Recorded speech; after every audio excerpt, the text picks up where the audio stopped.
नमस्कार दोस्तों, हाल ही में हुई बिहार इलेक्शंस शायद से देश के इतिहास की अभी तक की सबसे अनफेयर इलेक्शंस थी। जिस लेवल की हेराफेरी, जिस लेवल की इलेक्टोरल मैनिपुलेशन यहां पर हुई, उसे जानकर आपके होश उड़ जाएंगे। मैं जानता हूं आप में से कुछ लोगों को लग रहा होगा कि ऑपोजिशन की यहां पर बुरी तरीके से हार हुई, इसलिए वोट चोरी का बहाना दिया जा रहा है। मीडिया में भी यही नैरेटिव फैलाया जा रहा है कि वोट चोरी का नैरेटिव फेल हो गया। लेकिन सच बात यह है दोस्तों कि वोट चोरी कोई नैरेटिव नहीं है, बल्कि एक हकीकत है। और यह कहते वक्त यह भी बताना जरूरी है यहां पर कि मुझे कोई पॉलिटिकल पार्टी पैसे नहीं देती है, ना ही मेरा कोई पर्सनल स्टेक था बिहार इलेक्शन में, ना ही मेरी कोई पर्सनल पसंदीदा पार्टी। लेकिन रिजल्ट जो भी आया हो, पार्टी जो भी जीती हो, मुझे फर्क नहीं पड़ता। मुझे चिंता बस इस बात की है, एक सच्चा देश प्रेमी होने के नाते चिंता बस इस बात की है कि देश में जो चुनाव हो रहे हैं वो निष्पक्ष तरीके से। और बहुत अफसोस की बात है दोस्तों कि ये चुनाव किसी भी एंगल से फेयर नहीं थे। मैं इस वीडियो में 6 सबूत आपको दिखाऊंगा, 6 क्लियर कट सबूत इस चीज के। और मैं चैलेंज करता हूं मोदी सरकार को और इलेक्शन कमीशन को कि इन सबूतों को काउंटर करके दिखा दें।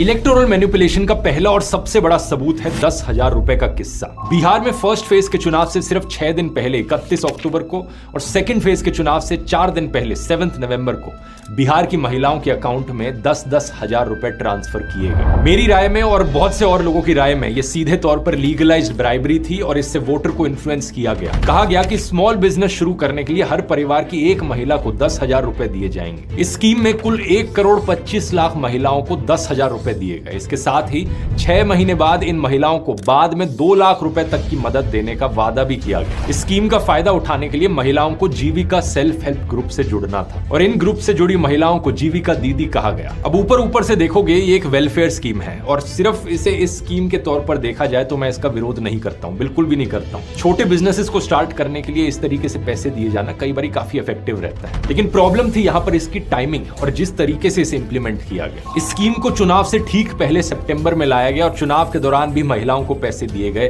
ताकि 10,000 रुपए देकर उनका वोट इन्फ्लुएंस किया जा सके। आप पूछोगे वोट कैसे इन्फ्लुएंस हो रहा है? उनकी मर्जी है ना, 10,000 रुपए देने के बाद वो किसे वोट दे। बात सही है, लेकिन यहां पर जानते हो क्या किया गया? उन्हें एक वादा दिखाया गया कि अभी तो इतने पैसे मिल गए, लेकिन और पैसे बाद में चाहिए, लाखों रुपए बाद में चाहिए तो हमें वोट करो। यहां पर सबसे बड़ा सवाल वैसे इलेक्शन कमीशन पर उठता है, क्योंकि मॉडल कोड ऑफ कंडक्ट के रूल्स में क्लियरली लिखा गया है कि सरकार किसी को भी पैसे नहीं दे सकती चुनाव के वक्त, स्पेशली तब जब मॉडल कोड ऑफ कंडक्ट लागू हो जाता है। बिहार में 6 अक्टूबर को ये कोड ऑफ कंडक्ट लागू हुआ, लेकिन इसके बाद 17 अक्टूबर, 24 अक्टूबर, 31 अक्टूबर और 7 नवंबर तक को भी महिलाओं को 10,000 रुपए दिए जा रहे थे। इमेजिन करो दोस्तों, बिहार देश का सबसे गरीब राज्य है और इलेक्शन से ठीक पहले यहां पर आप गरीब लोगों को बैंक अकाउंट में 10-10 हजार रुपए दे रहे हो और फिर उनके सामने गाजर लटका के कह रहे हो कि अगर हमें वोट दोगे तो आने वाले टाइम में लाखों रुपए मिल सकते हैं। ये इलेक्शन हो रही है, चिट फंड स्कीम चल रही है। 25 दिन में पैसा डबल। 25 दिन में पैसा डबल।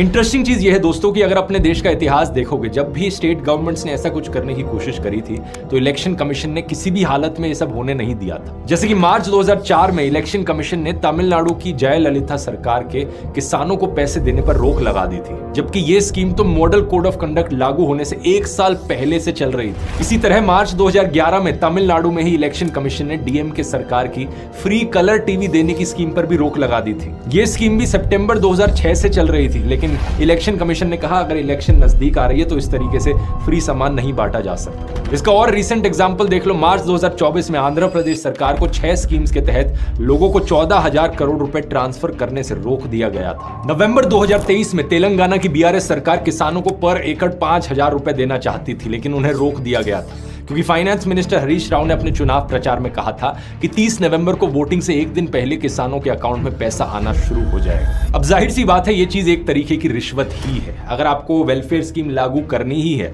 तो 5 सालों में कभी भी कर लो, इलेक्शन से ठीक पहले क्यों करते हो? यही कारण है कि इलेक्शन कमीशन ने पिछली इलेक्शंस में ऐसा नहीं होने दिया था, लेकिन इस बिहार की इलेक्शन में इलेक्शन कमीशन ने मानो खुली छूट दे दी एनडीए सरकार को।